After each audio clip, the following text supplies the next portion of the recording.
والدي المصير وإن جاهداك على أن تشرك بي ما ليس لك به علم فلا تطعهما وصاحبهما في الدنيا معروفا واتبع سبيل من أناب إلي ثم إلي مرجعكم فأنبئكم بما كنتم تعملون يا بني إنها إن تك مثقال حبة حبة من خردل فتكون في صخرة أو في السماوات أو في الأرض يأت بها الله إن الله لطيف خبير يا بني أقم الصلاة وأمر بالمعروف وانه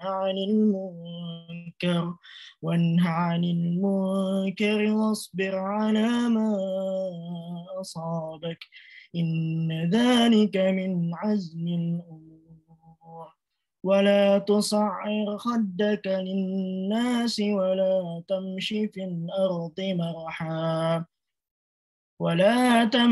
الأرض مرحا إن الله لا يحب كل مختال فخور وقصد في مشيك واغضض من صوتك إن أنكر الأصوات لصوت الحمير صدق الله العظيم. Assalamualaikum warahmatullahi wabarakatuh. Waalaikumsalam warahmatullahi wabarakatuh. Ya, syukran pada Akuna Gibraltar Kashful Haqi dari FKUNS ya untuk membuka kita pada siang hari ini dengan membaca tilawatul Quran. Tanpa berlama-lama lagi, sudah bergabung kepada kita semua pada siang hari ini pembicara kita yang cukup luar biasa ya, Dr. Arifianto, spesialis anak konsultan, atau yang teman-teman sering kenal sebagai Dr. Apin. Dr. Apin sudah bergabung. Izinkan. Assalamualaikum, dokter.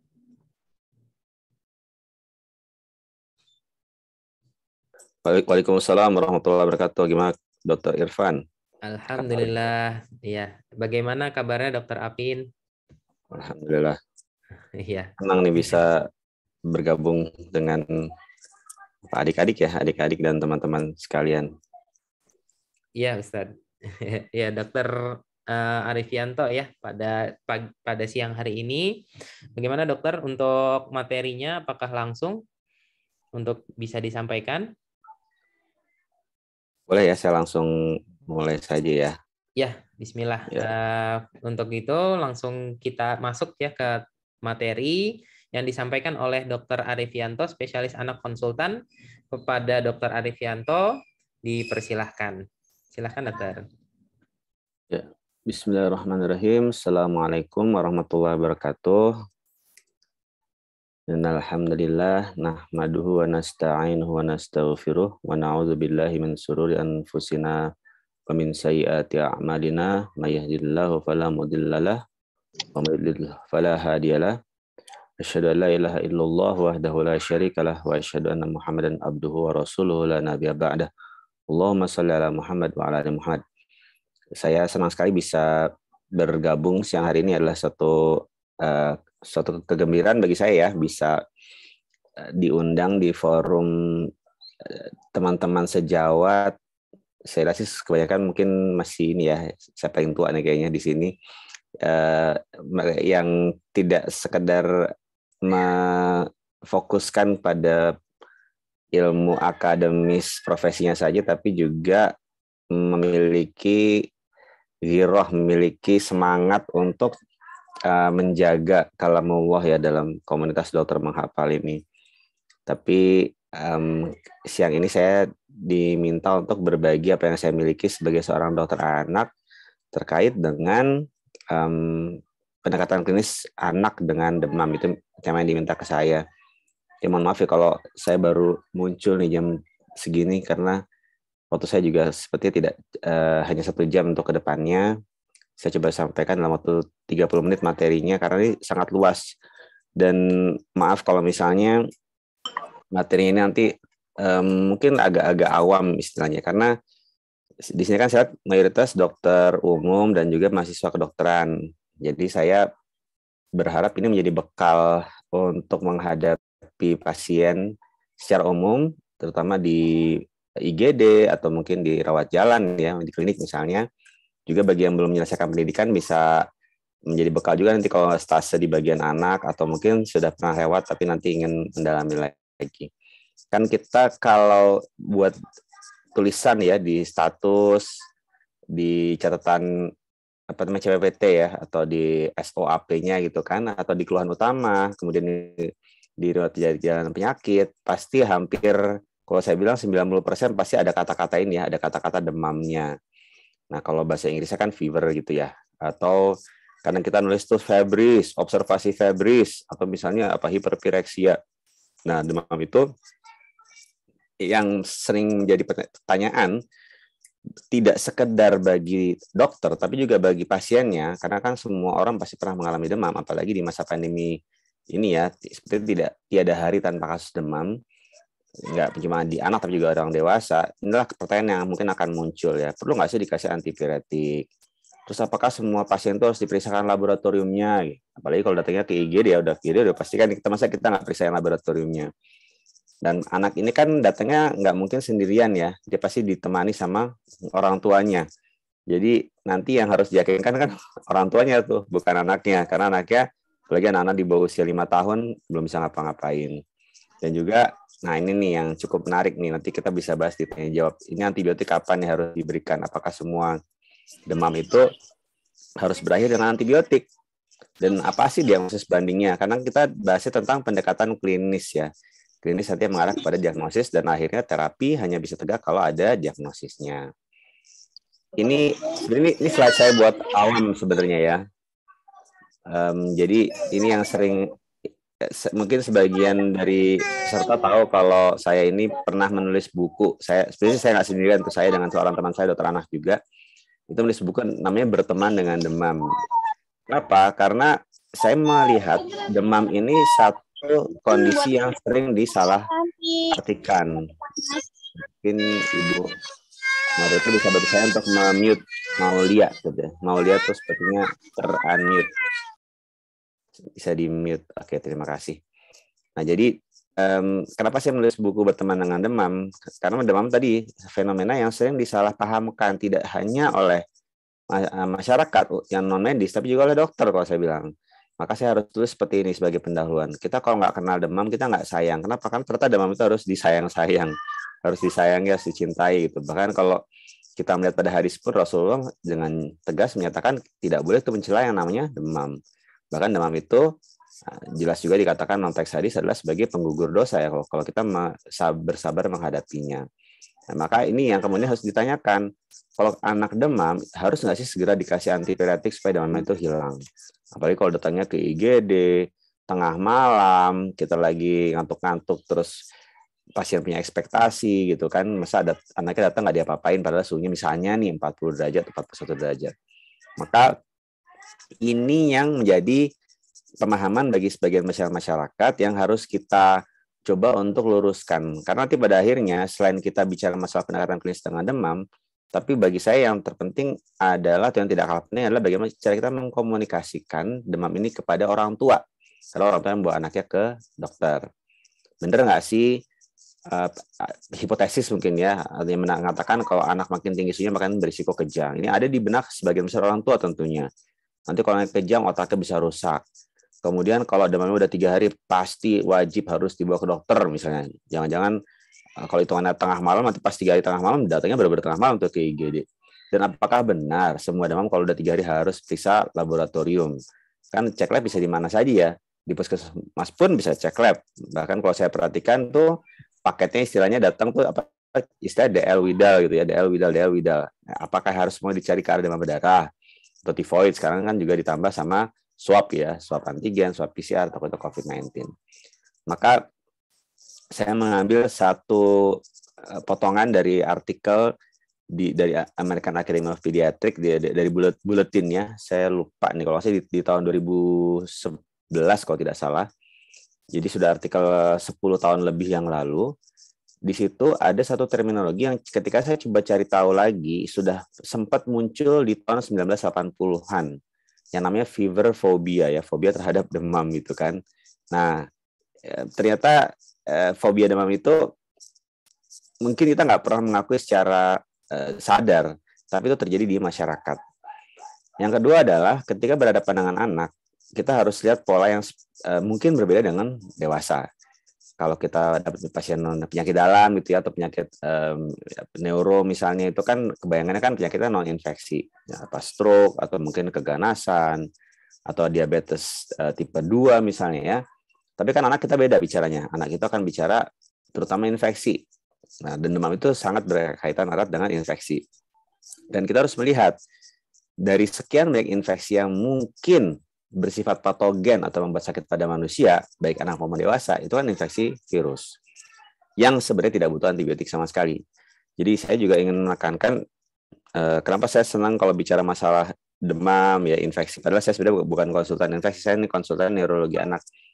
Karena saya sudah lama, sejak baru lulus dokter umum tuh saya sudah bertemu dengan guru saya yang sangat mengajarkan ke saya pentingnya menggunakan antibiotik secara rasional atau rational use of antibiotik, bahkan secara lebih luas lagi rational use of medicine. Jadi saya pernah juga tuh, ingat saya pernah diminta bicara sama teman-teman dokter umum juga terkait masalah penggunaan antibiotik rasional. Nanti mungkin kapan-kapan kita bisa sesi lain ngebahas tentang tadi ya penggunaan antibiotik rasional, tentang puyer, perlu dipakai atau enggaknya, dan yang lain-lain.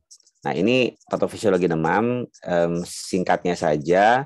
Ketika ada antigen masuk ke tubuh, patogen masuk ke tubuh, atau antigen lain yang sifatnya bukan virus atau bakteri atau bukan kuman ya, bukan mikroorganisme, dia akan merangsang tubuh untuk menghasilkan demam dengan mengerahkan berbagai sel inflamasi, dan terbentuklah prostaglandin E2 yang ini berpengaruh ke bagian hipotalamus sebagai termostat di tubuh kita. Jadi selama hipotalamus kita berfungsi dengan baik, maka pengatur suhu akan berlangsung dengan baik. Dan ini yang kita pahami kenapa ada yang namanya obat antipiretik ya. Yang paling sering kan golongannya misalnya golongan yang non-steroid antiinflamasi. Nah, itu dia bekerja dengan memotong produksi prostaglandin ini sehingga diharapkan bisa mengurangi setting atau set point di hipotalamus, maka demam akan turun. Harapannya seperti itu. Nah, dari tahun 2011 American Academy of Pediatrics ini saya ambil dari jurnalnya Pediatrics ini. Maaf nih kalau presentasi saya tidak ilmiah karena tidak mencantumkan sitasi di bawah slide ya. Soalnya baru sempat utak-atik tadi malam. Jadi demam itu adalah mekanisme fisiologis tubuh. Ini definisi ya, yang berperan memerangi infeksi. Dan umumnya demam itu tidak membahayakan, bahkan memiliki manfaat. Ini adalah definisi yang disepakati oleh para ahli. Ya, dan saya yakin ini kutip oleh banyak jurnal dan publikasi yang lainnya. Dengan kata lain, ahli itu menyepakati demam itu baik ya. Jadi ya kalau saya bilang ya Masya Allah ya, ternyata ketika misalnya dalil nakli yang sudah di Rasulullah sampaikan lewat berabad-abad silam tentang demam itu terbukti sekarang gitu loh. Kenapa kita nggak boleh mencela demam? Ada hikmah apa sih? Ternyata hikmahnya tidak sekedar hikmah dalam arti kesabaran menghadapi sakit, tapi juga hikmah secara imunologi gitu. Demam itu terbukti pada kondisi yang diciptakan demam itu, maka justru virus dan bakteri akan dimatikan. Nah, ini di abad ke-17 sudah pernah ada hipotesis dari seorang dokter di Inggris ya. Saya nggak tahu nih, saya belum coba untuk buka-buka yang dari ini. Seperti Ibu Maulia berkali-kali melakukan unmute. Tolong Ibu Maulia bisa di-mute ya Ibu Maulia. Nah, maka saya menekankan ini, saya lihat di sini ada beberapa mahasiswa saya selalu menekankan kepada mahasiswa bahwa demam itu bukan diagnosis. Demam itu adalah sign atau simptom dari suatu diagnosis. Dan demam itu tadi kan diciptakan tubuh sebagai respon inflamasi, respon terhadap masuknya patogen. Artinya apa? Ketika patogennya hilang, ketika antigennya hilang, maka demam akan reda dengan sendirinya. Jadi ini yang saya tekankan nih ke mahasiswa-mahasiswa saya terutama. Saya minta kalau nulis diagnosis itu nggak boleh ada katanya observasi febris, itu nggak boleh. Karena observasi febris itu bukan diagnosis ya. Febris ya itu sign or symptom gitu, bukan diagnosis, harus tegas. Nanti kita akan bahas membuat beberapa diagnosis banding. Dan ada proses alamiah. Ini beberapa saya nggak cantumkan dari kepustakaannya, tapi ini beberapa yang kita dapatkan gitu terkait dengan keuntungan atau manfaat dari demam tadi. Ini saya yakin ini baru sebagian, belum ditambah dengan hal-hal lainnya. Intinya adalah pada kondisi demam, virus, bakteri itu tidak mudah berkembang biak.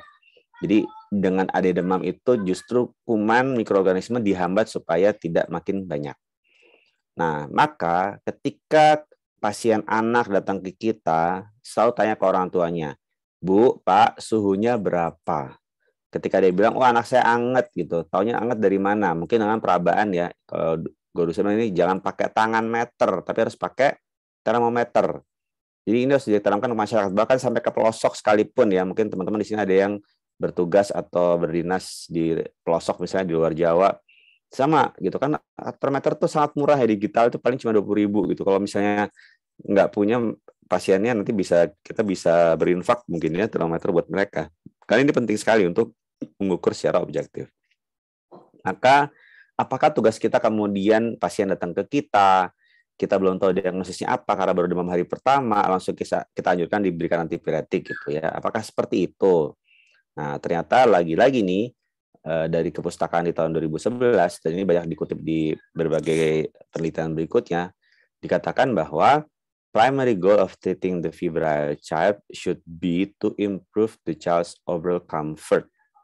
Jadi ini tujuannya adalah, primary goal-nya adalah improve the comfort. Jadi to give comfort rather than focus on normalization of body temperature. Ini kita harus sepakati dulu.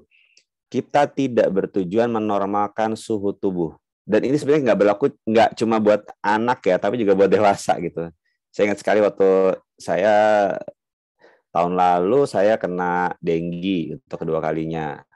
Tahun kemarin, 2 bulan lalu saya kena COVID tapi di rumah aja. Itu ya pasti gejala nggak nyaman adalah demam. Tapi karena saya sudah bertahun-tahun belajar tentang ini, saya nggak bermudah-mudah tuh minum paracetamol. Biarkanlah kalau emang benar-benar nggak nyaman, baru saya minum paracetamol gitu kan. Misalnya seperti itu. Karena ini berlaku untuk semuanya. Kalau nggak nyaman silakan, tapi kalau itu nggak usah buru-buru. Jadi istilahnya jangan buru-buru ngobatin demam, jangan buru-buru menurunkan suhu. Don't treat low grade fever. Ini ada beberapa penelitian, nanti bisa dicari lagi. Saya lagi-lagi saya minta untuk sekian kalinya nggak masukin citasinya gitu ya, bahwa dewasa yang kena rhinovirus, dan virus kan yang paling sering buat common cold ya di kita, itu ternyata bisa lebih lama virusnya di tubuh kalau kita buru-buru dikit-dikit ngasih antipiretik. Varicella dibuktikan lesnya lebih lama mengering. Anak malaria juga parasitnya lebih lama. Jadi jangan buru-buru kasih obat penurun panas. Biarkan dia melawan dulu virus yang ada.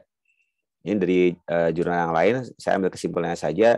Di sini sebenarnya ini artikel yang sifatnya resume saja gitu. Beberapa poin yang saya ambil adalah saya menambahkan lagi, ditambah untuk kejang demam bahkan antipiretik itu tidak bisa mencegah. Tapi tujuannya adalah buat anaknya lebih nyaman.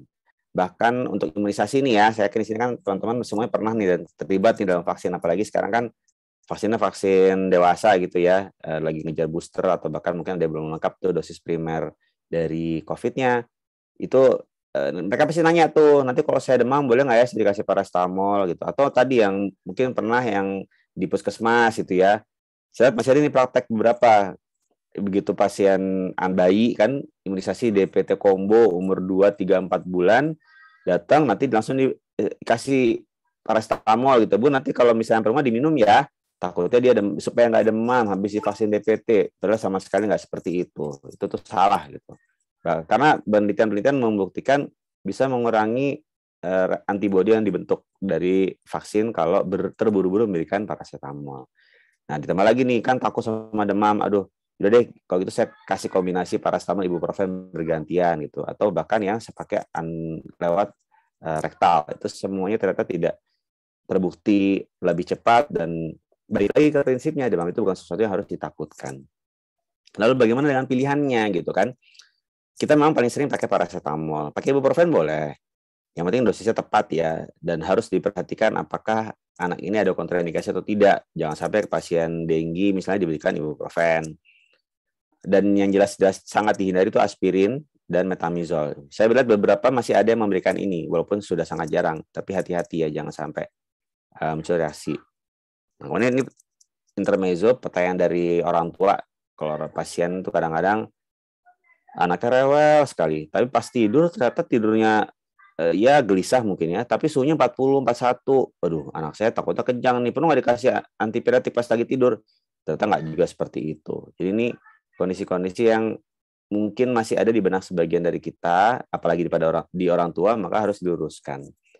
Ini yang ingin saya simpulkan sebagai awalan terkait dengan demam. Demam adalah alarm, demam itu bukan penyakit, dan demam itu akan menghilang ketika penyebabnya sudah hilang.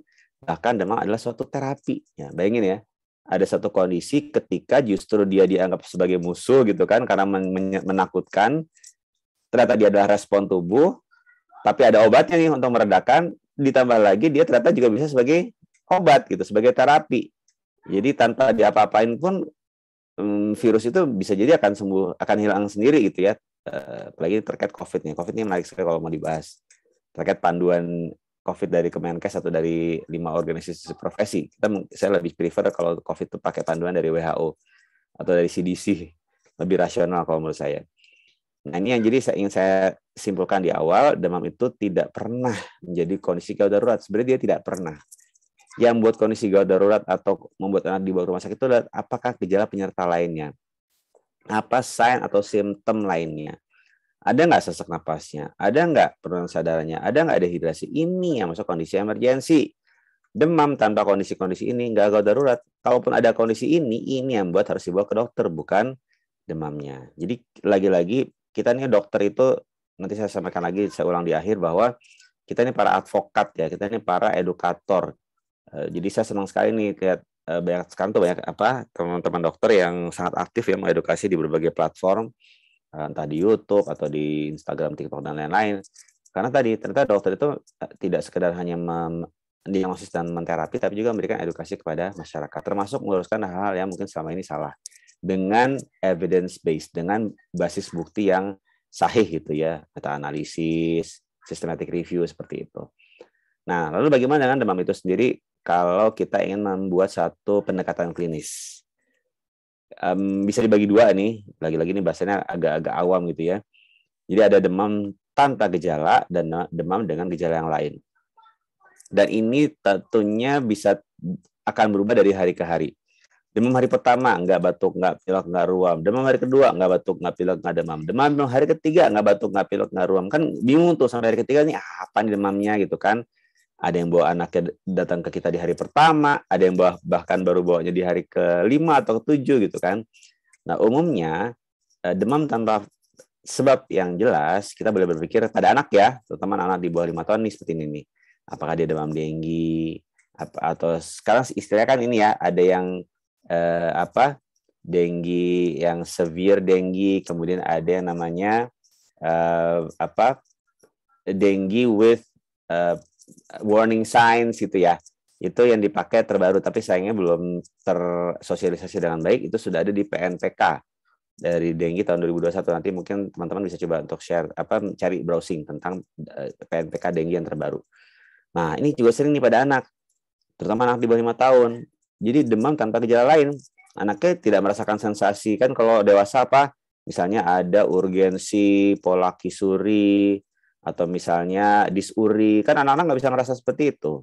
Jangan-jangan dia demam nggak ada gejala lain, tapi ternyata dia infeksi saluran kemih. Maka hukumnya harus diperiksakan urin pada mereka yang tidak jelas gejalanya apa.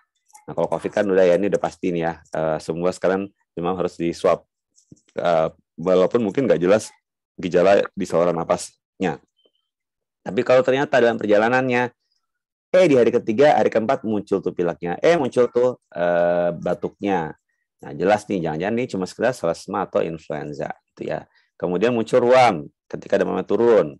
oh ternyata dia mengalami roseola. Ini sering nih roseola ya, jadi harus dibedakan nih. Karena saya perhatikan sebagian dokter itu juga belum paham nih bedanya antara roseola, rubella dengan campak. Atau demamnya akhirnya muncul diarenya. Nah, berarti dia kan demam dengan bagian dari diare akut misalnya. Atau dia membagi dari segi durasi. Ada demam yang kurang dari 7 hari, ya, ada demam 7-14 hari dan demam lebih dari 14 hari. Ini apa fever without source atau fever without focus, istilah macam-macam. Nanti diagnosis bandingnya pun akan beragam. Nah, terus perlu nggak dikasih apakah semua harus periksa laboratorium? Kalau saya boleh bilang, mungkin saya 80 sampai 90% penyakit atau kondisi anak itu bisa tegak diagnosis tanpa pemeriksaan laboratorium atau pemeriksaan penunjang. Ini pengalaman sehari-hari saya, jadi dan yang diajarkan guru-guru seperti itu. Asal kita melakukan anamnesis dan pemeriksaan fisik dengan cermat, dengan tajam, itu bakal ketemu diagnosisnya. Seperti itu. Saya kasih ilustrasi, misalnya anak datang ke kita di poli, ya di poliklinik deh, bukan di IGD. Walaupun IGD juga sering tuh. Ada demam, ada batuk, ada pilek gitu kan. Sebelum pandemi COVID-19 sih, itu udah jelas tuh sakitnya kalau tidak ada kegalauan sesak napas. Kita udah bilang ini kemungkinan common cold atau kemungkinan influenza. Walaupun istilahnya kan macam-macam ya. Faringitis lah, rinofaringitis, atau tonsilorinofaringitis, atau rhinosinusitis, macam-macam. Intinya adalah ISPA-nya ISPA atas gitu kan. Nah, perlu nggak sih ISPA atas diperiksa laboratorium? Kan jelas sudah nggak perlu ya. Kalau jelas fokusnya apa. Ya sekarang sih nggak. Kalau sekarang kan harusnya di swab juga, takutnya ke arah COVID-19 misalnya. Tapi tadi ini bukti bahwa tidak semua diagnosis harus periksa laboratorium. Atau misalnya anaknya datang dengan demam, kemudian dengan diare, diarenya cair tanpa darah, ya kan? Anaknya tidak dehidrasi dari pemeriksaan klinisnya. Itu kan sudah jelas tuh panduannya. Ya udah, ngapain kita periksa lab? Yang penting kita cegah dehidrasi, kasih cairan. Jadi tidak semua demam harus dilakukan pemeriksaan penunjang. Yang kedua adalah ini, diagnosis banding. Jadi saya selalu minta ke mahasiswa saya kalau mereka laporan jaga, itu pasien kan datang terserah mereka ya. Kadang datang di hari pertama, hari kedua yang belum jelas ini diagnosisnya apa. Ya udah nggak masalah. Nggak usah buat tuh observasi febris, observasi kejang, observasi vomitus. Nggak boleh seperti itu. Tegas aja. Demam denggi misalnya. Tapi kan ini demamnya nggak pakai hemokonsentrasi, nggak ada trombositopeni, nggak ada leukopeni. Nggak salah dong kita buat diagnosis bandingnya A, B, C. Nah itulah. Jadi kemahiran dokter itu adalah, kalau saya bilang tergantung dari berapa banyak dia mampu membuat diagnosis banding. Apalagi kan kalian yang sudah pernah ujian UKMPD, apa yang itu, yang OSCE itu, kan itu nilainya kan ada nilai diagnosis dan nilai terapi. Dan diagnosis pasti akan diminta apa diagnosis bandingnya. Dan jadi ini buat adik-adik yang masih mahasiswa, yang masih koas mungkin, persiapan nanti buat ujian OSCE-nya tadi, belajar buat diagnosis bandingnya sebanyak-banyaknya. Jadi kalau laporan kasus, kalau misalnya presentasi laporan jaga, itu jangan lupa diagnosis bandingnya harus dibuat. Dan nanti karena ada diagnosis banding, maka kita akan buat apa rencana periksaan selanjutnya, periksaan tunjang apa yang akan kita minta agar lebih terarah. Karena walaupun jangan mentang-mentang tinggal di kota besar, semuanya gampang diperiksain, semua diperiksain. Nah, kasihan pasiennya, jangan mentang-mentang BPJS misalnya ya, jangan gitu, seperti itu juga. Dan ingat, terapi harus sesuai dengan diagnosis. Jangan diagnosisnya ke arah infeksi virus, tapi dikasih terapinya bakteri, antibiotik misalnya. Diagnosisnya ke arah pneumonia misalnya, tapi dikasihnya bronkodilator atau yang sifatnya untuk obat-obatan asma. Itu kan namanya nggak nyambung. Jadi harus ada konsekuensi. Jadi istilahnya ya hatinya sesuai dengan apa yang ditulis dengan tangannya. Tapi jangan khawatir. Diagnosis kerja hari pertama itu bisa berubah di hari kedua, bisa berubah di hari ketiga, nggak ada masalah. Dokternya nggak salah. Tapi tadi kita kan punya diagnosis banding. Diagnosis banding yang nomor 2 bisa geser ke diagnosis kerja. Diagnosis banding nomor 3 bisa geser ke nomor 2. Kenapa? Karena tadi perjalanan penyakitnya akan makin memperjelas anak ini sakitnya sakit apa.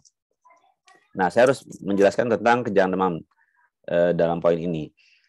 Karena masyarakat selalu beranggapan suhu makin tinggi, maka akan makin tinggi risiko kejang demam. Ternyata nggak seperti itu.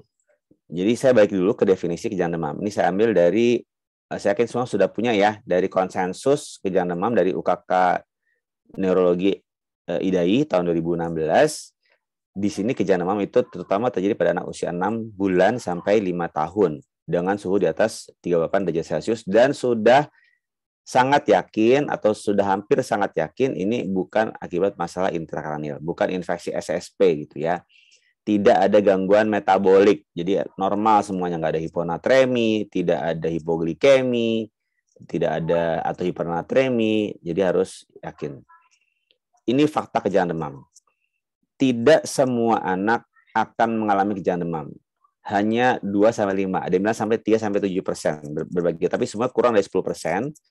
Dan ini umumnya sampai umur 5 tahun, walaupun sekarang ada yang bilang sampai umur 6 tahun. Ini adalah fakta yang harus kita sampaikan kepada pasien, kepada orang tua pasien. Supaya mereka tuh lebih tenang dan mereka mengubah pola pikirnya. Jangan paranoid dengan demam, apalagi paranoid dengan kejang demam. Kenapa? Kan kejang demam itu beda sekali dengan infeksi SSP, apalagi sederhana. Tekan kepada pasien, kepada orang tua. Dan kalau sampai ada seorang anak yang punya saudara kandung dan saudara kandungnya pernah mengalami kejang demam juga, maka sampaikan saja bahwa secara genetik selama 40% akan berulang, apalagi kalau kejangnya di bawah setahun untuk yang episode pertamanya. Tapi tekankan juga, kalaupun ada kejang, kapan sih harus bawa ke IGD? Apakah harus tenang atau harus khawatir? Sampaikan semua fakta yang ada. Ini konsensusnya nanti bisa dicari, bisa diunduh gratis di web. Kemudian ini kejang demam itu ini enggak terlalu jelas ya, yang di bawah lebih jelas. Jadi anaknya kan ini tonik, aku apa namanya, satu sisi bisa kan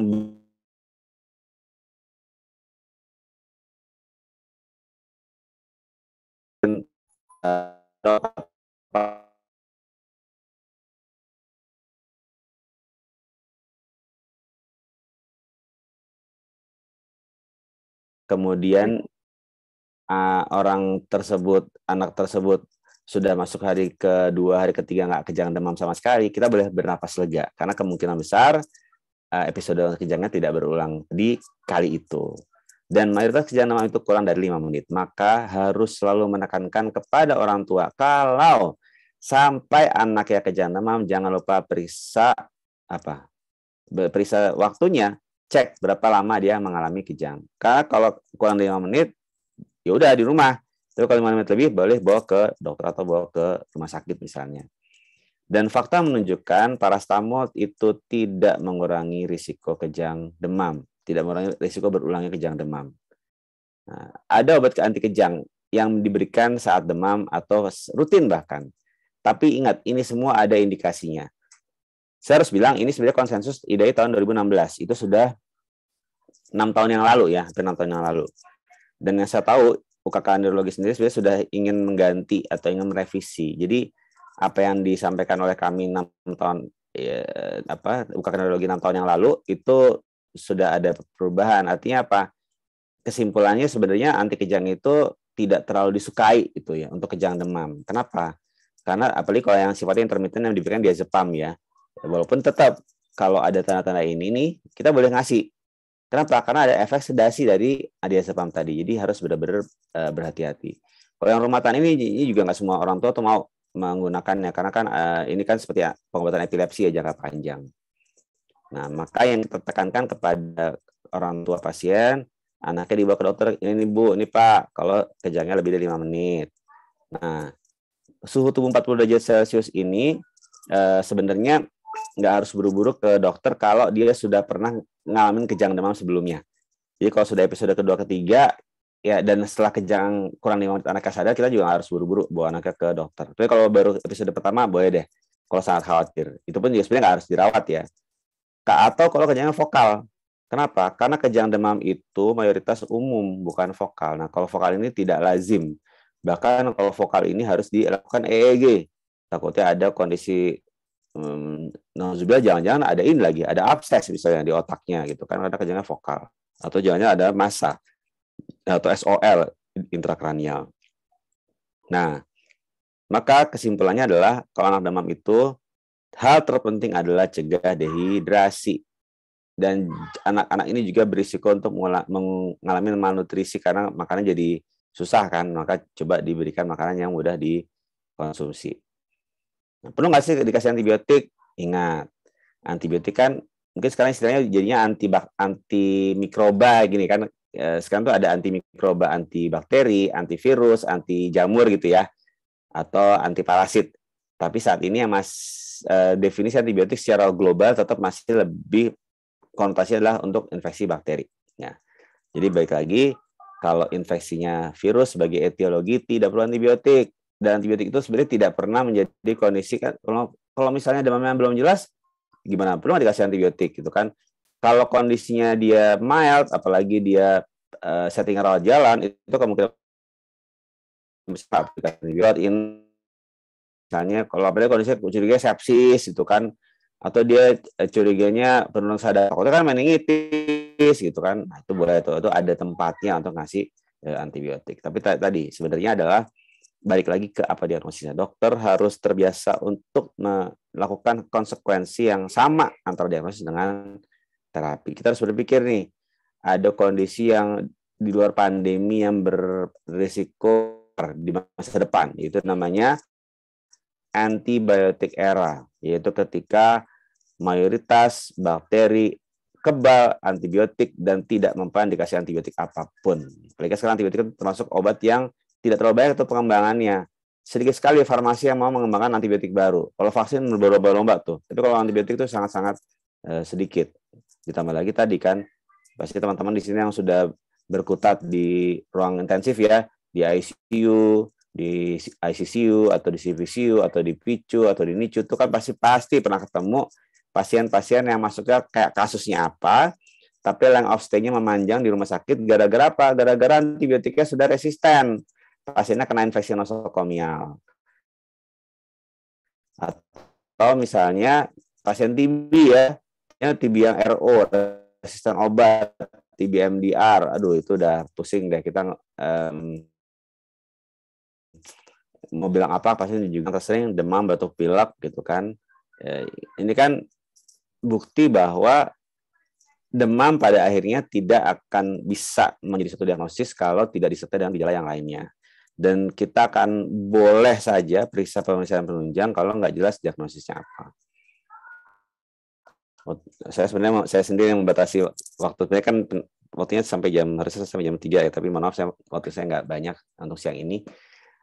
Saya mau ini aja deh, menyampaikan ini ringan-ringan saja. Nanti mungkin kalau mau bahas agak berat di sesi tanya jawab, yaitu terkait dengan ISPA, infeksi saluran pernapasan akut. Nah kan ISPA kan dibagi dua ya, ada ISPA atas dan ISPA bawah. Nah pada kan ISPA atas nih, ISPA atas itu sebelum ada COVID-19, pandemi COVID-19 itu kita bilangnya dia namanya common cold atau selesma, sampai sekarang juga sama sih. Tapi intinya adalah ini virusnya virus non-influenza dan non-SARS-CoV-2 ya, seperti rhinovirus, adenovirus, coronavirus yang non-SARS-CoV-2, dan ada respiratory syncytial virus misalnya ya. Jadi ada lebih dari 100 virus yang bisa buat, dan seperti tipenya yang bisa buat common cold, dan sampai mengalami 12 kali episode per tahun. Dan ini adalah self-limiting disease. Nggak perlu antibiotik sama sekali. Bahkan ketika ingus lendir berubah warna menjadi kuning, indikasi untuk di antibiotik. Kecuali curiga sinusitis, itu pun bukan sinusitis pada anak ya, sinusitis pada orang dewasa, remaja mungkin. Tapi pada anak tuh yang rongga sinusnya belum terbentuk dengan baik, apalagi anak di balita, kita udah nggak mikir situ dulu. Nah, dan saya harus menegaskan satu hal nih sebelum saya tutup pengantar saya. Nanti kita maksudnya kita jawab aja ya biar ngebahas di situ. Saya ingin menyampaikan mungkin di sini kan sudah saya senang nih yang ikut nih masih pada muda-muda semua ya.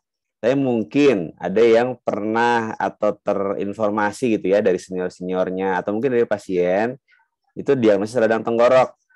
Saya paham bahwa kita kan kadang-kadang kita berkomunikasi ke pasien, ke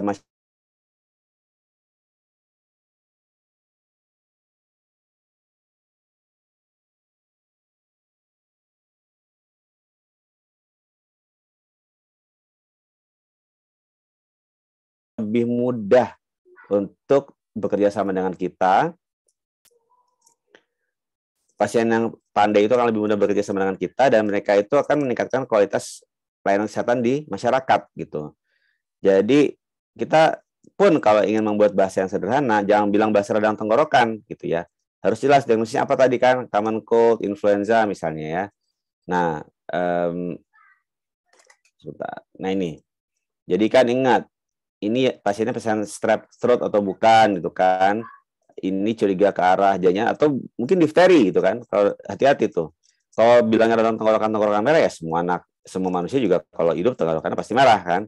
Nah, tapi kalau misalnya kita ingin memastikan ini perlu antibiotik enggaknya, ya harus yakin atau mengarah ke yang namanya strep throat atau infeksi bakteri atau faringitis atau tonsil faringitis akibat Streptococcus beta hemolyticus.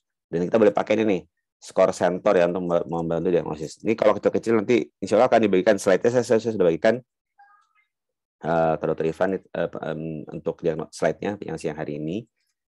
Dan saya ingin menekankan pada kasus yang sebenarnya akibat infeksi virus yang self-limiting itu, saya ambil contoh nih ya, pada common cold, pada influenza, pada anak, ya ingat ya, pada anak, itu pemberian obat-obatan simptomatik itu terbukti tidak efektif. Atau kalaupun diberikan, ada yang bilang tidak ada bedanya dengan tidak diberikan, dari segi benefit. Bahkan ada risk, misalnya nih, anak lagi batuk dikasih antitusif, itu kan bisa membuat dahaknya jadi sulit keluar, malah bahaya. Anak batuk diberikan ambroxol atau bromhexin, itu sebenarnya nggak ngaruh, karena anak belum bisa buang dahak dengan efektif, bakal ditelan tuh dahaknya. Kemudian antibiotik jelas nggak perlu ya, termasuk ketika ingus sudah berubah warna menjadi kuning, hijau, coklat, tetap itu ada infeksi virus, bukan infeksi bakteri.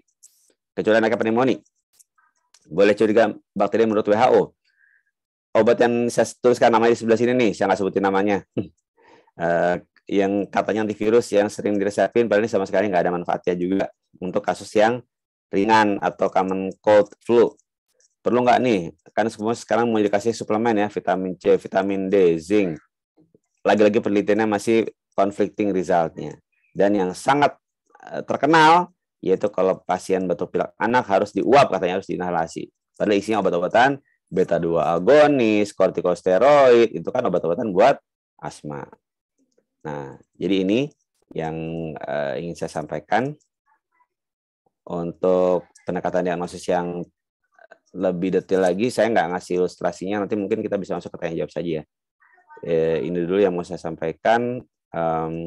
Jangan lupa pada anak, demam dengan ruam itu cukup sering. Dan ini teman-teman harus familiar dengan istilah roseola.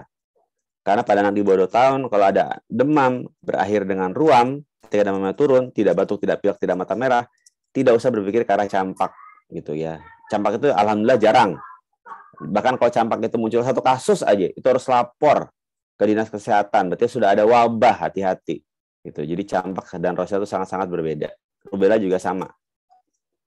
Ya, itu yang ingin saya sampaikan. Mohon maaf kalau mungkin lompat-lompat atau terlalu superficial mungkin ya. Tapi saya berharap diskusinya bisa menarik untuk siang hari ini. Saya stop dulu. Saya berbagi layar. Terima kasih. Assalamualaikum warahmatullahi wabarakatuh. Waalaikumsalam warahmatullahi wabarakatuh. Syukran, jazakumullahu khairan katsiran kepada Dr.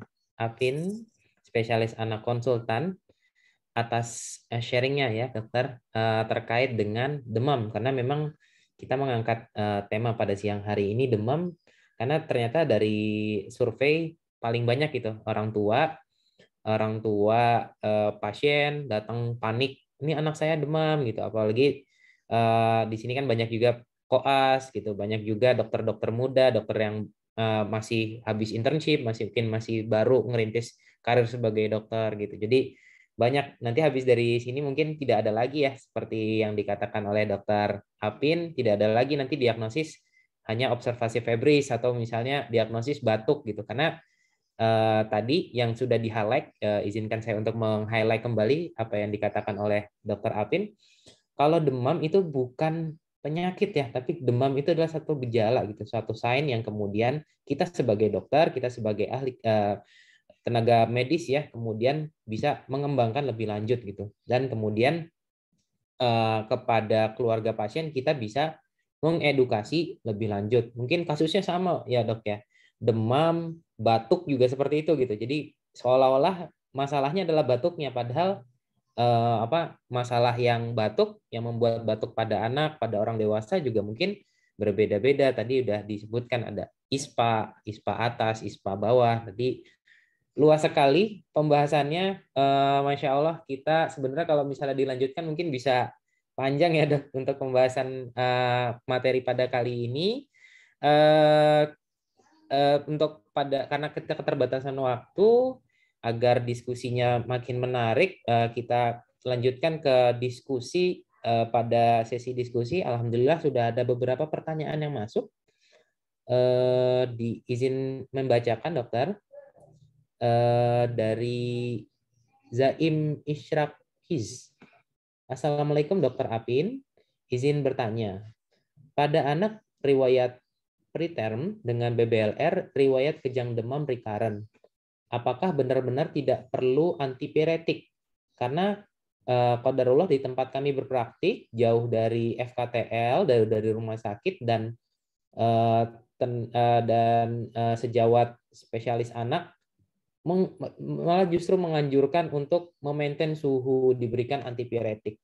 Jadi pertanyaannya itu mungkin seputar ini ya dok ya, rasionalisasi gitu. Kapan sih sebenarnya kita perlu memerlukan antipiretik gitu? Apakah di suhu tadi 38 tadi cut off-nya, terus di pengukuran suhu yang mana, dan bagaimana rasionalisasinya dokter? Ya, mungkin itu dulu. Mungkin ada atau langsung mau dijawab pertanyaan yang lain, dokter? Itu dulu ya, satu-satu dulu aja ya.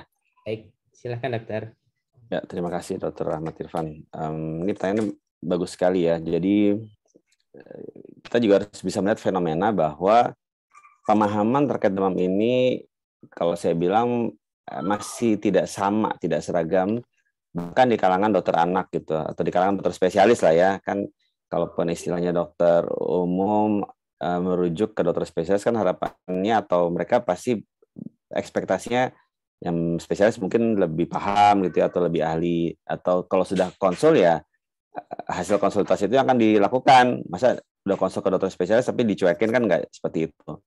Tapi tadi ternyata di kalangan spesialis sendiri, kalau saya lihat ini terkait dengan masalah diseminasi informasi. Yang kedua adalah kita ini kan sebagai manusia ketika mendapatkan informasi, apakah kita bisa langsung mengubah pola perilaku kita atau pola pikir kita untuk mengikuti kepada pemahaman itu, apalagi kalau itu sesuatu yang mungkin agak sulit diterima. Nah, demam tadi, ya saya harus bilang, akhirnya fobia demam itu tidak hanya merambah ke masyarakat, ke dokter pun juga fobia demam. Yang dokter pun ketika sakit pun juga mungkin akan takut dengan demamnya gitu ya. Itu manusiawi, apalagi ketika ada pasien datang dengan ekspektasi yang tinggi di tengah malam ke IGD, atau tadi anaknya pernah mengalami kejang demam gitu ya. Masa Pak dokternya nggak ngasih obat, atau misalnya cuma bilang udah demam itu baik gitu kan, demam itu bermanfaat, jangan buru-buru menurunkan suhu. Nanti kalau anak saya kejang lagi gimana? Apalagi anak saya ini prematur, BBLR, pernah ada riwayat perawatan di NICU lama. Nah, itulah tantangan terbesar kita nih sebagai dokter dalam hal mengadvokasi dan mengedukasi ke masyarakat. Tidak sekedar itu, bahkan karena double nih ke masyarakat dan mungkin ke teman-teman sejawat kita juga. Makanya saya senang sekali diberikan kesempatan pada siang hari ini supaya saya bisa ngajakin nih adik-adik sekalian, teman-teman sekalian untuk ini loh yang sudah disepakati oleh para ahli, jadi jangan ragu-ragu. Kalaupun ada yang melakukan tindakan memaintain suhu seperti itu, ya kita balik lagi kan. Sebenarnya kan yang ngatur suhu kita kan di tubuh itu kan si hipotalamus. Bahkan tanpa antipiretik sama sekali, bahkan tidak diberikan antipiretik drip, tidak diberikan antipiretik suppositoria, ya suhu itu kalau udah mentok dia bakal turun sendiri selama hipotalamusnya masih berfungsi. Dan saya yakin 99% manusia itu hipotalamusnya baik. Jadi cuma beda-beda kan, ada yang mentok di 39, ada yang mentok di 40, ada yang mentok di 41. Nah, bahkan yang bulan ini mentok di 39, bulan depan mungkin mentok di 38,8 misalnya. bulan ini mentok di 37,5, besok bulan depan mentoknya di 39, akan seperti itu. Yang kedua tadi terkait masalah kejang. Ya masih banyak mungkin ya teman-teman sejawat yang beranggapan bahwa ya makin tinggi suhu makin tinggi risiko kejang demam. Padahal penelitian sudah jelas membuktikan tidak seperti itu. Kami pun istilahnya di UKK neurologi ya juga berkali-kali berulang-ulang menyampaikan ke teman-teman yang lain gitu bahwa ini loh rekomendasi dari UKK neurologi terkait kejang demam. Lalu fakta bahwa antipiretik tidak bisa mencegah kejang demam. Jangan bermudah-mudah memberikan diazepam pada kejang demam. Bahkan yang disepakati itu kan kalau di rumah ya, setting di rumah, kalaupun anak kejang demam itu boleh ditunggu sampai 5 menit. Dalam arti jangan juga terburu-buru memberikan diazepam suppositoria ketika anak mengalami kejang demam gitu. Kenapa? Karena efek sedasinya itu membuat anak jadi lebih tidak nyaman. Ini analoginya untuk masalah antipiretik rutin untuk maintain supaya suhunya nggak naik. Dan tadi ini sering sekali kejadian di mana-mana, udah dipakai antipiretik tuh bahkan sampai double. Ya kalau hipotalamus kita nggak mau nurunin suhu, itu nggak bakal turun tuh suhu. Jadi saya sering bilang ke pasien-pasien itu, jangan sakit hati kalau udah ngasih antipiretik, ternyata suhunya tetap naik jadi 39. Suhunya naik sampai 40. Itu bukan gara-gara dikasih parastamol instead of ibuprofen. Dokter sih ngasihnya parastamol sih bukan ibuprofen. Jadi anak saya ngasih ibuprofen biar cepet turun. Nggak seperti itu. Karena otak kita nggak mau nurunin suhu gitu. Tubuh kita butuh demam tadi, tubuh kita butuh waktu untuk melawan si virus, si bakteri patogen tadi. Jadi enak aja orang saya pengen ngelawan virus pakai antipiretik dengan demam, di situ ngasih antipiretik. Ya udah, jadi tadi jangan sakit hati.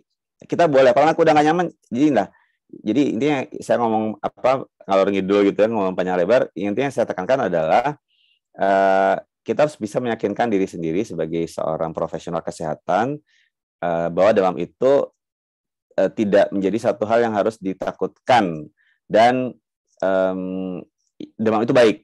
Jadi jangan atau don't treat low grade fever. Dan ini saya yakin akan butuh waktu. Kita akan butuh waktu mungkin berbulan-bulan, bertahun-tahun untuk terus mengulang-ulang hal ini ke masyarakat. Termasuk ke kita sesama sejawat dokter. Itu mungkin yang saya sampaikan. Mohon maaf kalau terlalu panjang. Terima kasih. Oke, baik Dokter Apin. Berarti secara umum sebenarnya untuk rasionalisasi pemberian antipiretik itu hanya menyamankan anak ya dok ya? Betul. Ya, jadi tidak di suhu tertentu, tapi di mana kita berusaha, yaitu di situ jadi seninya ya dok ya, bisa kita kasih atau tidak gitu. Tapi intinya sebenarnya bukan demamnya yang kita tembak sebenarnya, tapi kenyamanan dari anaknya. Baik dokter, terima kasih dokter. Ini pertanyaan cukup banyak dokter, makin banyak mengalir pertanyaannya. Ada pertanyaan yang cukup menarik dari ini sejawat dokter di komunitas dokter menghafal. Izin bertanya dokter, tadi di slide dokter mengatakan kalau nggak salah di slide-nya dokter tadi ada yang mengenai ini dokter, mengenai menurunkan demam tanpa dengan antipiretik, tapi menggunakan es gitu, tadi menggunakan es-esan gitu, menggunakan lollipop es. Jadi bagaimana tuh dokter? Kalau misalnya kan kebanyakan di Indonesia kan settingnya mindsetnya orang tua itu kalau misalnya anak demam atau batuk-batuk es terus gitu. Jadi bagaimana itu kalau sebenarnya menggunakan es? Ini termasuk juga pertanyaan mungkin mirip juga dokter terkait dengan kompres. Kompres untuk anak itu untuk menyamankan anak dengan kompres itu dengan kompres hangat atau dingin ya dokter untuk tadi mengatur kenyamanan anak untuk dalam demamnya tersebut. Terima kasih dokter. Ya, terima kasih, ini pertanyaannya sangat-sangat menarik dan ya akhirnya kita sebagai dokter pun juga sangat manusiawi kalau kita juga punya pertanyaan yang mungkin kayaknya awam banget pertanyaannya gitu. Karena ya tadi kita akhirnya kan akan berhadapan dengan anak-anak kita gitu ya. Saya sering kali tuh teman-teman yang mungkin dari spesialis lain, nanti begitu anaknya sakit panik sendiri gitu, harus konsul ke dokter anak. Padahal ya mereka punya ilmunya gitu, tapi begitu mereka berubah menjadi statusnya orang tua sebagai ayah, sebagai ibu, bingung sendiri ketika anaknya demam. Ini ilustrasinya seperti itu. Nah, anak itu kan anak itu adalah sosok yang nggak bisa bohong gitu ya. Tadi kayak misalnya tadi Dr. Ahmad Irfan juga sempat sebutin tuh yang masalah kenyamanan itu. Kita mungkin bisa ngelihat ada anak 40 derajat suhunya, 40 derajat, tapi anaknya lari cicilan itu nggak bisa diem gitu kan. Sama anak 38 derajat udah diem aja gitu kan, bawaannya mungkin rewel, gampang nangis gitu. Anak itu nggak bisa bohong gitu. Apakah anaknya suhu yang 40 derajat yang lari-larian ini bakal kita paksa untuk minum antipiretik? Padahal begitu dikasih minum, dia ngamuk gitu kan. Just makin dia ngamuk, kita makin inisiat, anak kita ternyata gede. Kalau saya sih alhamdulillah gitu. Kalau anaknya justru dikasih obat dia bisa berontak, bahkan misalnya obatnya dimuntahin karena dia berbangga minum obatnya, saya jadi lebih tenang. Berarti anaknya sakit ringan, nggak perlu dirawat di rumah sakit. Gampangnya seperti itu. Tapi kalau anaknya udah pasrah, nah itu kondisinya mungkin letargis gitu kan, bawa ke rumah sakit atau dirawat. Terkait tadi, ketika dia nggak nyaman, mungkin mulutnya pahit gitu ya. Dikasih makanan sehari-hari dia nggak mau, dikasih minum dia nggak mau, atau bayinya masih ASI menyusu pun dia nggak mau ke ibunya, kenapa? Mungkin hidungnya tersumbat gitu. Jadi kita kasih apa yang bisa masuk ke mulutnya untuk mencegah dehidrasi kan yang pertama. Ternyata dia maunya apa? Lihat kakaknya makan es krim, maunya makan es krim. Begitu lihat mungkin ayahnya atau ibunya minum teh manis dingin gitu kan, atau minum susu dingin, UHT dingin, maunya yang dingin-dingin. Nah, kalau nggak dikasih itu dia nggak mau minum, atau dikasih itu dia lebih lahap minumnya. Padahal kita tahu makin tinggi suhu makin tinggi risiko dehidrasi. Jadi makin tinggi suhu harusnya makin banyak minum. Ya udah, kita kasih itu minum yang dingin-dingin. Dan inilah dia menarik nih kan, kita nih kan mungkin kalau istilah dibuat konten gitu ya, dibuat konten itu kan salah satu konten yang paling menarik itu kan membasmi mitos kesehatan gitu ya. Terutama tadi mitos yang menghubungkan antara minum dingin dengan radang, atau misalnya jadinya batuk gitu kan, hujan-hujanan dengan pilek misalnya, atau makan es krim dengan pilek. Padahal kan nggak seperti itu. Kalaupun ada yang alergi konsumsi makanan atau minuman dingin kemudian menimbulkan reaksi, tadi kan itu sifatnya individual dan itu jarang sebenarnya alergi terhadap konsumsi yang dingin. Lalu bagaimana dengan kompres? Nah, kalau untuk kompres, nah benar. Jadi kalaupun anaknya misalnya kita nggak kasih antipiretik, kita boleh bantu menurunkan suhu. Walaupun tadi ya kan tubuh akan menurunkan suhunya pada prinsipnya seperti itu dengan mengkompres hangat. Kenapa? Itu namanya sistem menipu hipotalamus. Jadi ketika dia suhunya naik, kita kasih kompres yang tinggi, yang hangat, supaya hipotalamus itu dapat informasi dari luar. Oh, aku dikasih panas ini dari luar, maka aku harus menurunkan suhu. Sebaliknya, jadi jangan dikasih kompres yang dingin. Takutnya nanti kalau kompres yang dingin, hipotalamus menganggap sinyal dari luar, aku dikasih dingin-dingin, maka dia akan menaikkan lagi suhunya. Mungkin sesaat dia akan turun, tapi kemudian akan naik lebih banyak lagi. Tapi terlepas dari masalah kompres mengompres, mau pakai apa kompresnya, ujung-ujungnya lagi adalah itu anak, apalagi anak balita gitu. Mungkin di sini kan yang udah punya anak atau baru punya anak bayi balita, emang gampang untuk ngompres anak. Taruh di kepala, disingkirin. Baju dibuka, tempel, disingkirin. Malah berantem cuma buat ngompres itu anak. Gitu kan, kita udah sibuk mikirin gimana ngompres anak, anaknya panasnya udah turun sendiri gitu kan, karena waktunya sudah lewat untuk hipotalamus. Jadi ya udah nggak usah pusing juga. Akhirnya untuk kompres mengompres tadi, yang penting tadi kan cegah dehidrasi dengan kasih minum. Tapi kalau mau kompresnya dengan kompres hangat, bukan dengan kompres dingin. Semoga menjawab pertanyaannya ya. Seperti itu. Ya, baik. Syukran dokter atas jawabannya ya. Tadi cukup menarik karena ternyata memang kebiasaannya di berbagai negara tuh cukup berbeda gitu. Saya tahu di Jepang tuh kalau misalnya anak demam, orang demam secara umum malah dikasih air dingin gitu, malah dikasih suruh minum air dingin, suruh minum es gitu. Malah kebalik daripada negara kita biasanya disuruh minum hangat. Di sini ada pertanyaan lainnya mungkin masih berkaitan dokter, terkait dengan demam. Jadi pertanyaan dari Dokter Zahra Hayuna.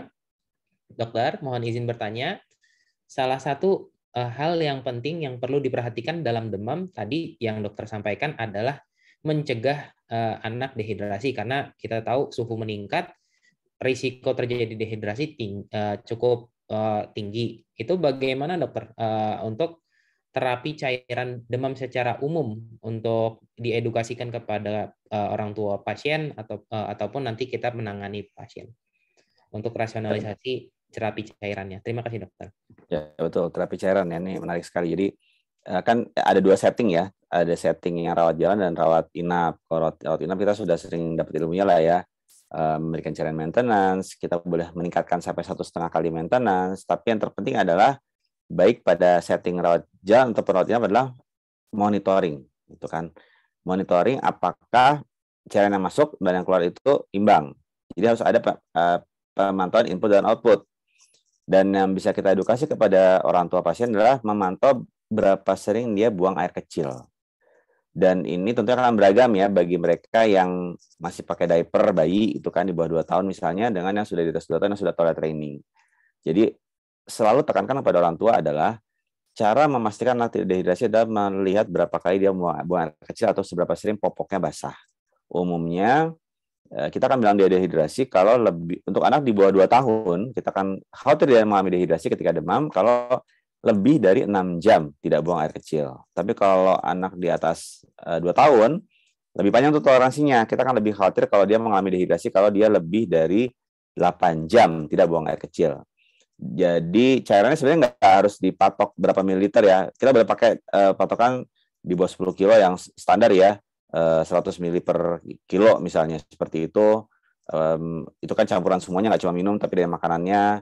Ujung-ujungnya adalah kalaupun anaknya tidak bisa minum seperti yang kita targetin tadi, misalnya berarti 9 kilo 900 gitu kan, nggak bisa seperti itu. Tapi kalau diuresisnya pipisnya cukup, tidak lebih lama dari yang tadi saya sebutkan, maka kita nggak perlu khawatir.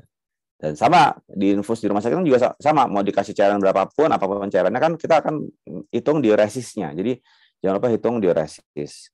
Dan satu catatan bagi pemantauan di rumah adalah anak itu cenderung berbeda pola diuresis di malam hari ketika dia tidur. Karena kalau dia lagi tidur, biasanya dia nggak kencing sama sekali.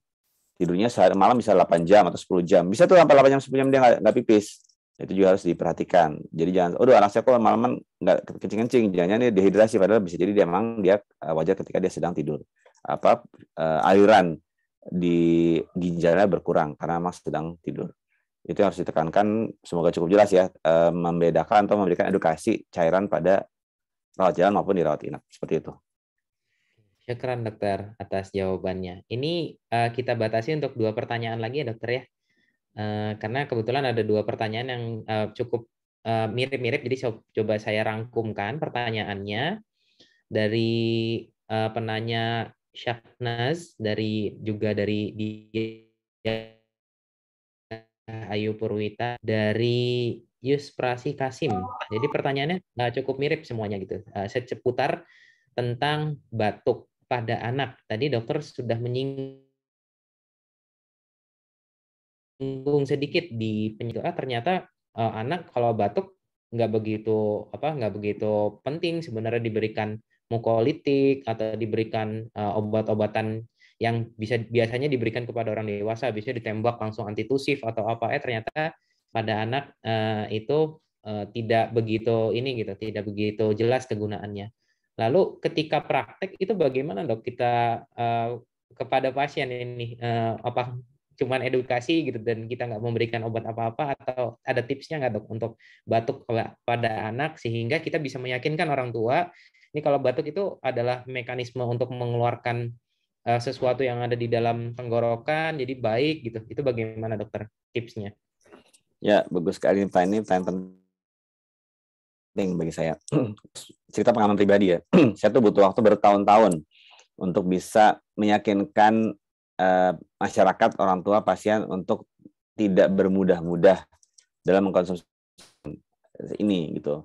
Saya jadi ingat dulu pengalaman saya, jadi agak-agak curhat dikit tuh. Pertama kali saya jadi dokter anak, saya masih ngirim lamaran kerja ke rumah sakit mana-mana gitu. Saya kerja di rumah sakit swasta, itu tuh kontrak saya nggak diperpanjang, cuma setahun bisa nggak diperpanjang. Kenapa? Karena mungkin tuh rumah sakit baru bangun, dia nggak mau cari dokter yang model saya gitu, yang paling sedikit dalam hal meresepkan obat gitu kan ya. Dan udah gitu lama lagi, saya dulu masih belajar untuk mengedukasi dalam waktu yang singkat tapi susah gitu. Bisa jadi satu pasien itu 15 menit cuma buat berbusa-busa jelasin ini anaknya nggak perlu obat sama sekali, padahal kan masyarakatnya macam-macam dulu ya. Ada yang ya ekspektasinya tuh kalau ke dokter masa nggak dikasih obat gitu, apalagi mungkin di daerah. Kalau misalnya lagi PTT gitu kan, waduh itu susah tuh. Itu nggak bisa dalam waktu 1-2 bulan atau 1-2 tahun, bisa bertahun-tahun. Nah, jadi baik lagi, yang sering saya sampaikan itu ya, mungkin ini bocorannya lah ya atau tipsnya, baik lagi ke anak. Misalnya saya kasih contoh mukolitik deh, mukolitik. Mukolitik itu kan pengencer dahak, dan itu mungkin dianggap sebagai obat simptomatik yang paling banyak diresepkan dan mungkin dianggap paling aman. Baik lagi, anak itu kan, anak umur berapa sih pandai untuk membuang dahak gitu ya, untuk membatukkan dahak secara aktif itu umur 5 tahun lebih gitu. Anak di bawah 5 tahun itu sangat jarang, mayoritas tuh dahaknya pasti akan ditelan. Maka baik lagi ke benefit benefit versus risk gitu ya, atau misalnya kemungkinan manfaat dari mukolitik tuh yang hampir nggak ada, karena itu dahak mau kental mau encer, ujungnya itu dahak bakal ditelan sama si anak, masuknya ke saluran cerna kan, jadinya nggak masuk saluran nafas gitu. Dan kita juga harus bisa meyakinkan ke mereka bahwa kalaupun sampai dia misalnya nih mengalami sesak atau bahkan misalnya jadi pneumonia, awalnya common cold jadi pneumonia, awalnya flu jadi pneumonia, itu bukan gara-gara nggak dikasih obat, bukan gara-gara dahaknya nggak dibuang keluar, tapi memang kan inflamasi turun ke saluran nafas bawah. Itu yang harus dipahami. Balik lagi ke patofisiologi penyakitnya tadi. Jadi dari segi benefit itu nggak ada, karena tadi bahkan anak itu akan makin nggak nyaman bisa jadi. Kenapa? Karena dia dirangsang untuk batuk, padahal dia belum bisa produktif atau efektif dalam membuang dahak. Dia batuk-batuk, dahaknya tetap aja nggak dikeluarkan dengan sengaja, malah anak yang makin nggak nyaman, tapi ditelan juga tuh dahak. Antitusif itu lebih tidak rasional. Kenapa? Karena itu melawan hakikat alami. Batuk itu kan mekanisme alami tubuh untuk membuang sputum yang berisi patogen atau benda asing atau apapun itu. Justru batuk itu adalah bukti silia bekerja dengan baik. Bahkan kita bisa melihat sendiri pasien-pasien kita yang dirawat di ICU ya, dipicu, intubasi, itu kan sedih sekali mereka. Mereka nggak bisa batuk, gitu kan. Batuk sebagai nikmat Allah terbesar, mereka nggak bisa. Mereka harus disuction berkala. Nggak jarang kita lihat pasien yang atlektasis paru gara-gara mukus plak gitu kan.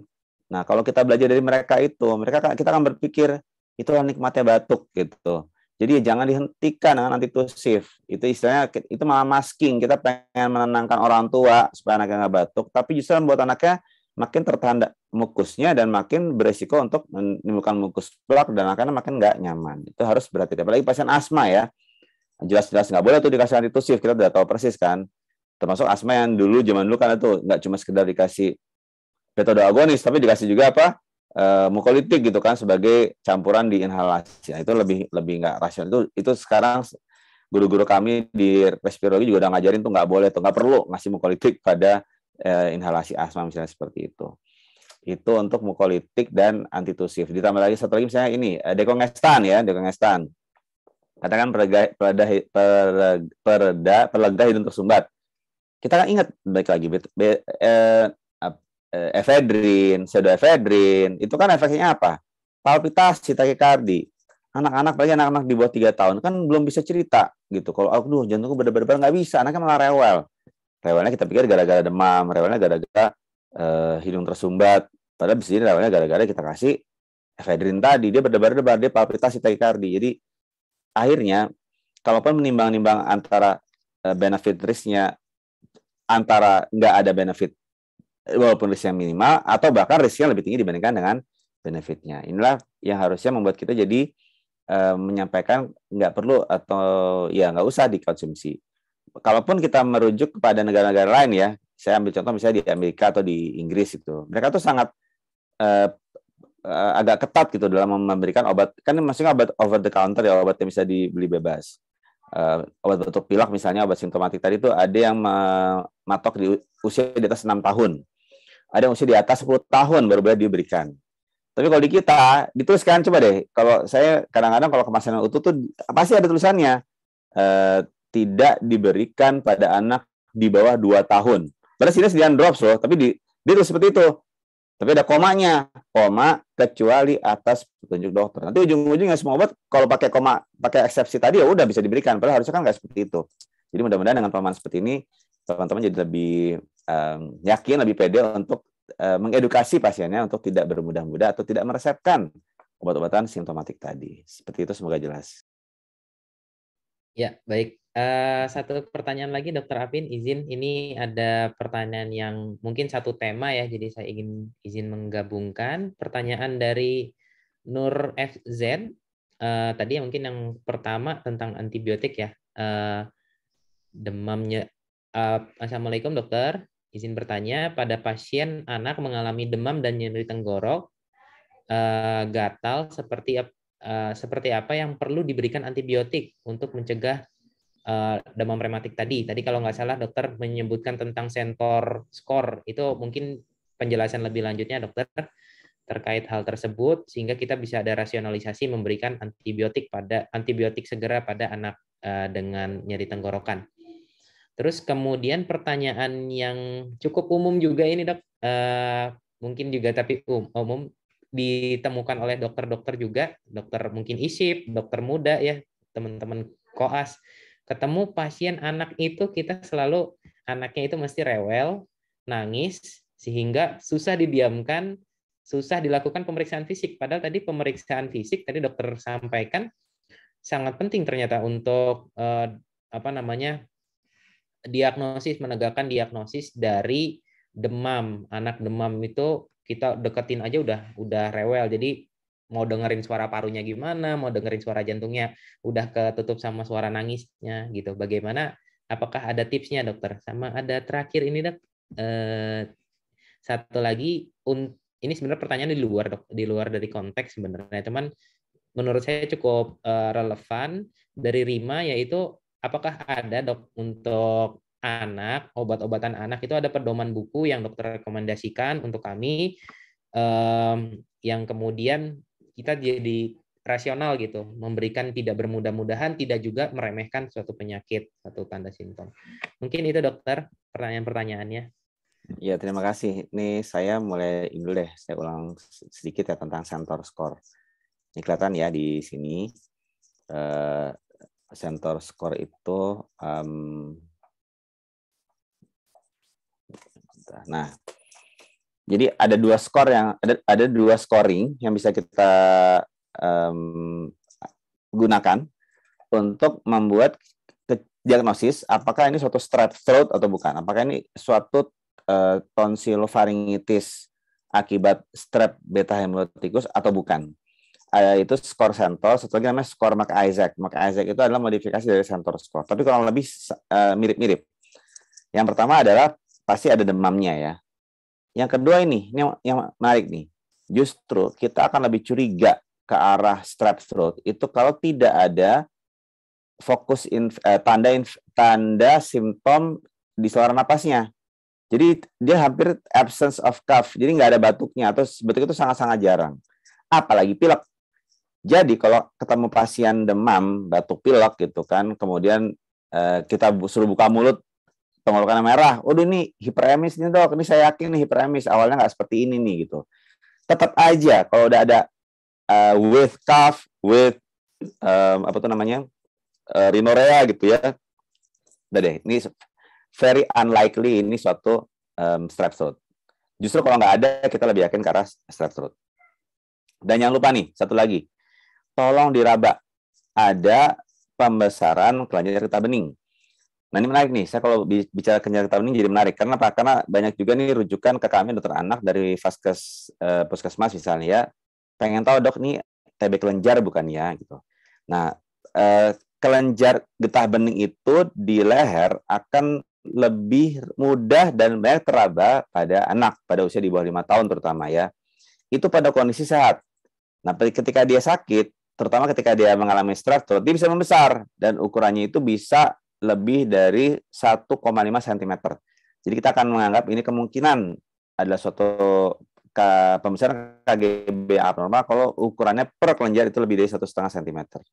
Ditambah lagi tadi, terakhir ini meningkatkan skor itu kalau ada eksudat. Jadi istilahnya dia nggak cuma sekedar hiperemi, tapi ada detritus misalnya, atau ada putih-putih, atau bahkan ada eksudat. Nah, ini cuma harus hati-hati ya. Kalau di kita ini selalu ada diagnosis banding sama difteri. Nah, apalagi difteri, saya nggak tahu nih, teman-teman di sini ada nggak yang ketemu difteri dalam 1 bulan terakhir? Karena kalau saya di Jakarta, alhamdulillah nggak ketemu, tapi di luar Jakarta itu beberapa melaporkan muncul lagi kasus-kasus difteri, jadi harus hati-hati. kita tetap boleh buat diagnosis banding difteri ya, untuk kondisi kita, apalagi sempat diketemukan kasus lain di daerah tersebut. Kenapa? Karena pasti harus kita anggap tata laksana difteri masuk. Jadi ini skor yang akan mencurigai ke arah strep throat, dan ini memang harus ditata laksana. Karena tadi kita nggak pengen anak itu mengalami PJR, nih jantung rematik. Ini saya juga setelah sekian tahun baru ketemu lagi nih dapat pasien PJR yang sudah mengalami berbagai kelainan katup gitu kan, dengan dekom jantung. Dan umurnya kebanyakan anak-anak ini, kalaupun kita curiga strep throat, di atas usia 3 tahun. Justru kalau below 3 years old itu sangat-sangat kecil kemungkinannya. Jadi harus lihat usia, lihat adakah gangguan jari tahapnya, ada tidaknya batuk pilek, dan bagaimana dengan eksudat atau detritus yang ada di tonsil atau di palatum dari pasien tersebut. Ini harus diperhatikan terkait dengan kecurigaan ke arah strep throat tadi. Kemudian terkait dengan ini ya, buku ya, pedoman buku untuk farmakologinya. Saya kan sekolah di UI itu ambil PPDS anaknya. Kami biasanya pakai buku drug dose dari Royal Children's Hospital. Jadi nanti cari aja tuh. Jadi ada satu rumah sakit di Melbourne University, itu namanya Royal Children's Hospital. Mereka punya drug dose. Cari aja PDF-nya gitu ya, atau mungkin yang begitu mereka suka mengupdate tuh. Yang nulis namanya Frank Shen. Itu udah kami gunakan tuh dari 20 tahun yang lalu lah. Mungkin 30 tahun yang lalu itu udah pakai itu. Itu mungkin yang paling gampang dipakai untuk obat-obatan farmakologi pada anak gitu ya. Terus tadi apa tuh?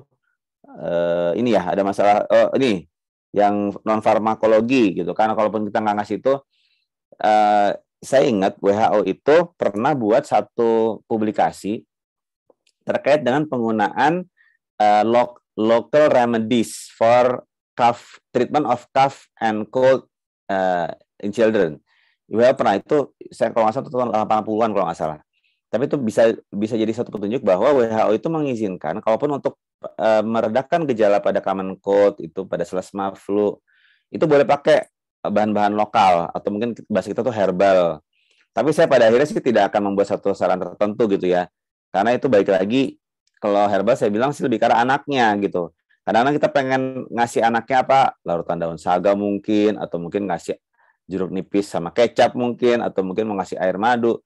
Kalau anaknya nggak terbiasa, nggak nyaman, malah dia muntah kan dikasih larutan-larutan seperti itu. Jadi akhirnya ya, selama kita bisa mencegah dehidrasi, selama kita bisa memberikan makanan yang dia sukai, ya kita nggak perlu khawatir. Karena pada akhirnya kalaupun ada ramuan-ramuan yang lokal tadi atau non farmakologis tadi, ya itu sifatnya lagi-lagi individual kan. Terlepas dari ada tidak penelitian yang menunjukkan manfaat dari bahan-bahan tadi. Tadi yang belum saya jawab apa ya? Satu lagi ya. Satu lagi belum saya jawab. Satu lagi mungkin terkait ini dokter, terkait pemeriksaan fisik. Jadi kan ya. Gimana tadi anak? Baik. Nah, ya dari Nur ya, Nur FZ. Satu, ya itulah dia, jam terbang itu pasti ada ya. Tapi tetap kita jangan dikit-dikit, aduh jam terbang nggak gitu juga. Knowledge kita, makin tinggi knowledge kita, makin banyak ilmu knowledge untuk menggali pertanyaan, itu akan sangat membantu dalam membuat diagnosis. Jadi anamnesis itu sangat penting. Nah, dengan PF, kalau anaknya itu aktif, anaknya justru gini, makin nggak bisa diam anak, minimal kita baik ya, atau sakitnya sakit ringan gitu, atau mungkin tidak sakit. Kesadaran itu lain lagi.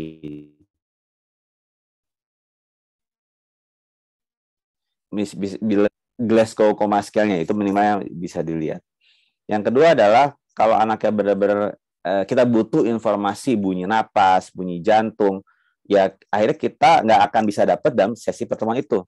Kita baru bisa dapat di sesi-sesi berikutnya ketika anaknya tidur gitu. Tapi kalau nggak tidur-tidur gimana? Ya udah kita minta tolong sama teman yang lagi jaga, atau kita minta tolong sama perawat gitu kan.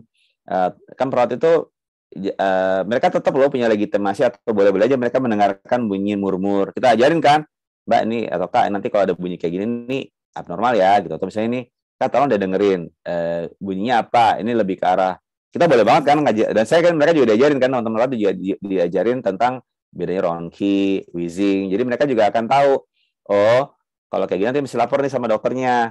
supaya pas pasiennya lagi tidur, perawat yang lagi jaga siapa bisa operan sama kita sebagai dokter jaganya, ngasih tahu nih kondisinya seperti ini ketika anaknya tenang. Yang satu lagi tadi memang dokter anak itu memang nggak formal ya. Jadi itu kan tantangannya. Jadi harusnya ruang rawat anak itu harus ruang rawat yang istilahnya nggak kayak ruang rawat rumah sakit pada umumnya. Scrubnya pun juga scrubnya beda gitu kan, scrub yang, dan ya kita harus berjaga penampilan, suara gitu. Dan itu memang butuh waktu. Biasanya sih yang apa ya, mungkin yang punya adik-adik kecil atau mungkin punya bayi itu bisa jadi lebih mudah berinteraksi sama mereka. Tapi nggak usah khawatir, tetap dengan kesulitan kita meraba hati dan limpa gitu kan, dan kita mendapatkan suara bunyi jantung, bunyi napas, tetap diagnosis itu kita harus tetap bisa buat. Yang nggak bisa diperiksa tulis di diagnosis banding. Begitu nanti perawat udah dapat jawabannya, ngasih tahu ke kita, besoknya kita ubah lagi. Diagnosis kerja berubah menjadi yang di mana. Seperti itu. Jadi nggak usah khawatir.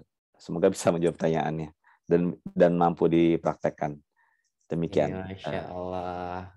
Tak terasa ya, Dokter Apin. Tadi jawaban-jawabannya sudah diskusi dan cukup menarik nih dari teman-teman semua.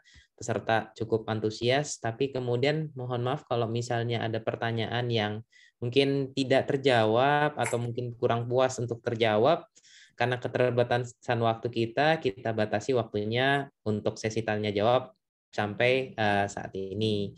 Oke, saya dari selaku moderator, mohon maaf apabila ada kesalahan dari saya pribadi. Nggak foto bareng ya? Nggak foto bareng? Iya, ada dokter. Dari Dokter Apin, ada ini nggak dok yang ingin ditekankan, disampaikan kepada peserta pada siang hari ini terkait materi tadi ataupun di luar dari materi? Silakan dokter. Ya, terima kasih. Nggak ada sih sebenarnya. Intinya adalah kita dokter ya, terutama dokter anak itu akhirnya sih lebih banyak peran yang mungkin berimbang itu adalah peran mengedukasi dan menenangkan orang tua. Jadi kalau saya bilang sebagian mungkin hampir separuh kasus kami nih sebagai dokter anak itu di ruang praktek adalah menenangkan ke orang tua atau keluarga pasien. Jadi tidak sekedar menjelaskan yang sedang memberikan terapi, tapi juga menenangkan. Kenapa? Karena banyak kasus itu sebenarnya kondisinya bisa jadi dibuat lebih tenang, atau mungkin nggak perlu dirawat bahkan, atau kalaupun sakitnya berat, tapi kita bisa berempati dan menjelaskan kepada mereka. Jadi belajarlah berkomunikasi secara individual ke orang tua dan juga berkomunikasi secara massal dalam bentuk memberikan edukasi kesehatan. Mungkin itu yang ingin saya sampaikan. Saya senang sekali nanti mungkin kapan-kapan kita bisa ketemu lagi untuk bahas tema-tema yang lain. Terima kasih, Dr. Ahmad Irfan. Baik, terima kasih Dokter Apin atas ujangannya nih buat kita dokter-dokter muda, mungkin calon-calon dokter sekalian ya. Alhamdulillah sudah selesai untuk sesi materi dan kemudian tanya jawab. Untuk saat ini kita akan lanjut ke sesi dari foto bersama terlebih dahulu ya, dari teman-teman semua. Mungkin dari peserta apabila berkemampuan ya bisa untuk kemudian menyalakan videonya, dibuka ya teman-teman untuk kita bisa foto bersama terlebih dahulu. Oke, bisa dinyalakan.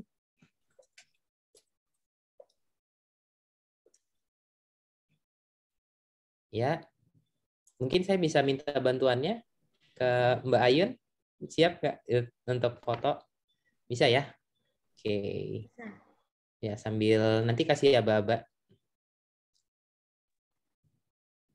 Oke. 1, 2, 3. Ya. Oke.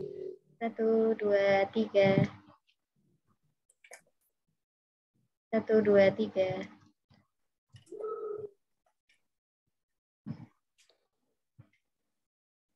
Baik, sudah.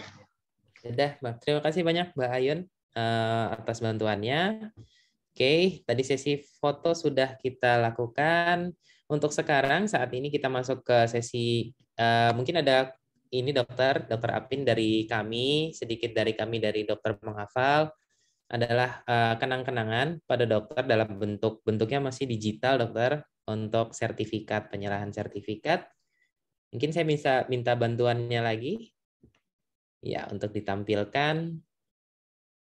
Ya, ini sertifikat kami berikan kepada Dr. Arifianto, spesialis anak konsultan ya, sebagai pembicara di Clinical Talk kedua, dokter menghafal batch keempat, dengan tema pendekatan klinis anak dengan demam.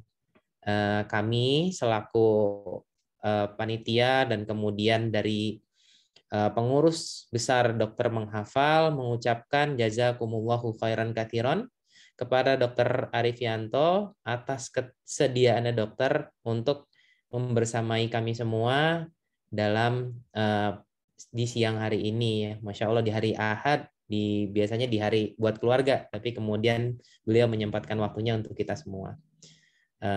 Terima kasih, jazakumullahu khairan katsiran. Mungkin difoto dulu kali. Ya. Gimana, dokter?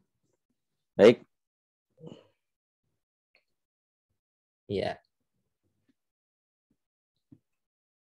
Udah difoto lagi sama Mbak Ayun, mungkin kita tolong.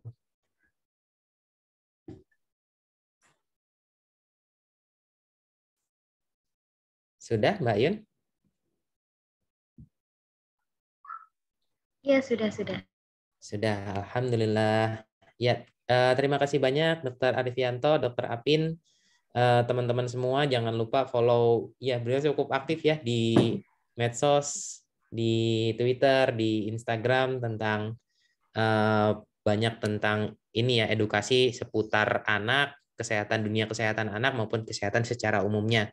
Teman-teman juga jangan lupa untuk follow di akun ini ya, komunitas dokter menghafal. Jadi buat teman-teman semua yang mungkin baru bergabung, baru mengetahui dokter menghafal itu apa, silahkan, itu adalah komunitas ya bagi dokter-dokter, bagi mahasiswa kedokteran, bagi dokter-dokter, bagi tenaga kesehatan, profesional kesehatan yang kemudian punya giroh yang sama, yang punya semangat yang sama untuk bisa maju ya, untuk bisa tetap berdekat-dekatan dengan Al-Quran. Itu tujuan utama dari adanya komunitas dokter menghafal. Kalau bisa juga nanti teman-teman semua bisa ikut kegiatan-kegiatan kami berikutnya, sampai kemudian bisa bergabung ke komunitas dokter menghafal pada batch-batch yang berikutnya, pada pembukaan berikutnya.